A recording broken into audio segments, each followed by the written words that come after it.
मित्रों नमस्कार। Parameter of law के इस चैनल में मैं आपका मित्र रिटायर्ड जज अशोक शर्मा आपका हार्दिक अभिनंदन करता हूं। आज मैं एक महत्वपूर्ण विषय कि वकील और जजेस काला कोट क्यों पहनते हैं, ड्रेस कोड ये क्यों रखा गया है, इसके बारे में बताने जा रहा हूं। Dress code of advocate and जजेस, ये एडवोकेट्स एक्ट में भी प्रोविजन है। 1961 का जो एडवोकेट्स एक्ट है उसमें प्रावधान है कि कौन सी वेशभूषा वकील और जजेस पहनेंगे। इसके पहले कुछ इसका इतिहास भी मैं बताता हूं। इसकी हिस्ट्री ये है कि सन 1685 में फरवरी में इंग्लैंड के राजा चार्ल्स द्वितीय की जब मृत्यु हुई थी तो शोक सभा के समय काला कपड़ा पहना गया और ये काला कोट वकीलों और जजों के लिए तब से प्रारंभ हुआ। 17वीं शताब्दी में जब प्रादुर्भाव हुआ लॉयर्स, जजेस, इसके अलावा 1680 से काला कोट पहनना शुरू हुआ। तो ये आपको जानना चाहिए काला कोट जो है वो काला और सफेद रंग ही क्यों पहना जाता है। ये मृत्यु और बुराई रहस्य का पता इससे चलता है। इससे ताकत, स्ट्रेंथ और अथॉरिटी काले में मानी जाती है। इसका पावर होता है, ईश्वर न्याय का प्रतीक होता है और न्याय प्राप्त करने के लिए व्यक्ति अदालत में जाता है। काला समर्पण का या पावर का भी प्रतीक है, ये आपको जानना चाहिए। इसके अलावा चर्च में पादरी काला गाउन पहनते हैं। सफेद रंग प्रकाश और अच्छाई का प्रतीक है। इसके अलावा सबसे बड़ा न्याय सुलभ कराने का कार्य वकील और जजेस का रहता है। कोई भी व्यक्ति जब किसी विवाद में फंसता है, परेशानी में आता है तो वो न्याय प्राप्त करने के लिए अदालत का दरवाजा खटखटाता है।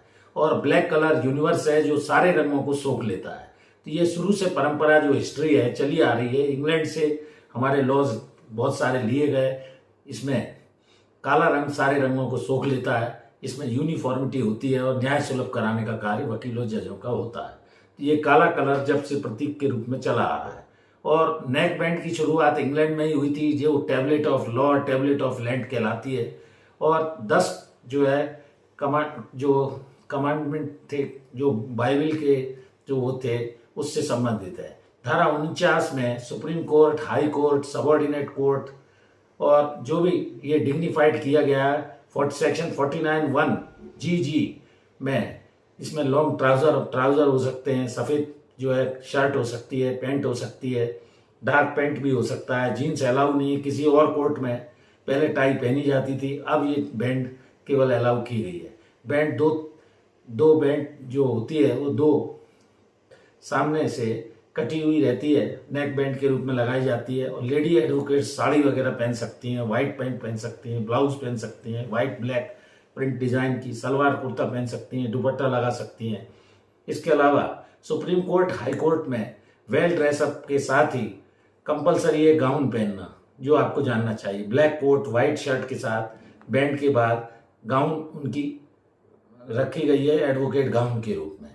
ये कुछ बातें मैंने आपको अभी इस बारे में कि न्याय के देवता जो थे शनि का वो काला रंग होता है और इसमें 1961 के जो एडवोकेट्स एक्ट है उसमें काला कोट और जो गाउन है भी मान्यता दी गई है। तो ये वकील और जज जो है ना वो ड्रेस कोड के रूप में पहनते हैं और ये शुरू से परंपरा चली आ रही है। तो ये मैं समझता हूँ कि मैं सरल भाषा में आपको समझाने में सफल हुआ। काला रंग जो है स्ट्रेंथ और अथॉरिटी और पावर का प्रतीक है, जबकि जो सफ़ेद रंग है वो प्रकाश और अच्छाई का प्रतीक है। इस तरह से ये काला कोट पहना जाता है। और जुड़े रहिए इस तरह की जानकारियों के लिए पैरामीटर ऑफ लॉ चैनल से। मैं विभिन्न प्रकार के छोटे छोटे वीडियोस के माध्यम से आपकी कानूनी जानकारी को बढ़ाने का प्रयास कर रहा हूँ। इस वीडियो में यहीं तक, फिर मिलते हैं नए वीडियो के साथ। Thank you for watching this video. नमस्कार।